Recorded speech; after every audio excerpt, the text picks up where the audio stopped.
Hello நண்பா, welcome to RT cinema. இன்னைக்கு நம்ம என்ன படம் பற்றி பார்க்க போகிறோம்னா, நம்ம கிச்சா சுதீப் நடிச்ச வெளிவந்த மேக்ஸ் படம் எப்படி இருக்குன்னு தான் பார்க்க போகிறோம். தலையெடுக்கிறேன்டா.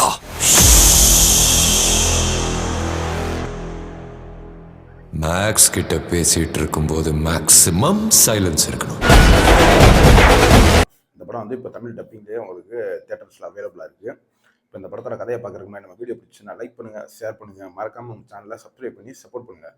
இப்போ இந்த படத்தோட கதையை எடுத்துக்கிட்டிங்கன்னா, சிம்பிளாக ஒரு லைனில் சொல்லணும்னா, கிச்சா சுதீப் வந்து போலீஸை நிறைய இடத்துக்கு ட்ரான்ஸ்ஃபர் ஆகிட்டே இருக்காப்புல. அப்படி ஒரு ஊருக்கு ட்ரான்ஸ்ஃபர் ஆகி வரும்போது வர்ற வழியில் மினிஸ்டரோட 2 பசங்களாக அவர் அரெஸ்ட் பண்ணி விடுறாப்புல ஆகி போகுது. இதுக்கப்புறம் அவருக்கு நடந்த சம்பவங்கள், ஸ்டேஷனில் உள்ள 8 பேர்த்துக்கு என்ன ஆச்சு, இதெல்லாம் தான் இந்த படத்தோட கதை. இந்த படத்தோட பாசிட்டிவ்னு பார்த்தீங்கன்னா ஆக்ஷன் சீக்வன்ஸ் தான்.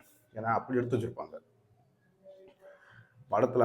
அவர் அவங்க 2 பேர்த்த பிடிக்கிற போது வர ஒரு ஆக்ஷன் சீக்வன்ஸாக இருக்கட்டும், அவங்கள பிடிச்சி ஜெயிலில் விட்டு போனதுக்கப்புறம் இடையில ஒரு ஃபைட்டாக அந்த ஸ்டேஷனை நொறுக்கிறதுக்கு வருவாங்க, அந்த ஃபைட்டாக இருக்கட்டும், இன்ட்ரோவில் வர ஃபைட்டாக இருக்கட்டும், கிளைமேக்ஸில் முடித்த விதமும் அந்த கிளைமேக்ஸ் ஃபைட்டும் எல்லாமே செம்மையாக இருந்துச்சு. ஆனால் படத்தில் லாஜிக்லாம் எங்கேயும் பார்த்தாங்க, ஆக்ஷன் அப்படி தரமாக எடுத்துருக்காங்க.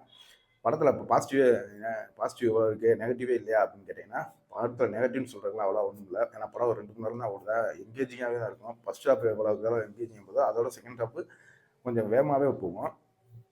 இந்த படத்தில் மைனஸ்ன்னு பார்த்தீங்கன்னா 2 பாட்டு தேவையில்லாமல் வச்சுருப்பாங்க. அதுதான் இந்த படத்தில் பெரிய மைனஸ்ஸு. வேற ஒன்றும் இந்த படத்தில் மைனஸ் சொல்லல. இப்போ தேட்டர்ஸில் உங்களுக்கு தமிழ் டப்பிங்லேயே அவைலபிள் இருக்குது. டைம் இருந்தால் போய் ட்ரை பண்ணி பாருங்கள். உண்மையிலே தரமான படம். என்ன பார்க்கும்போது அங்கங்கே கையை கொஞ்சம் நமக்கு ஞாபகப்படுத்து இந்த படம். இன்னொரு வீடியோவில் சந்திப்போம்.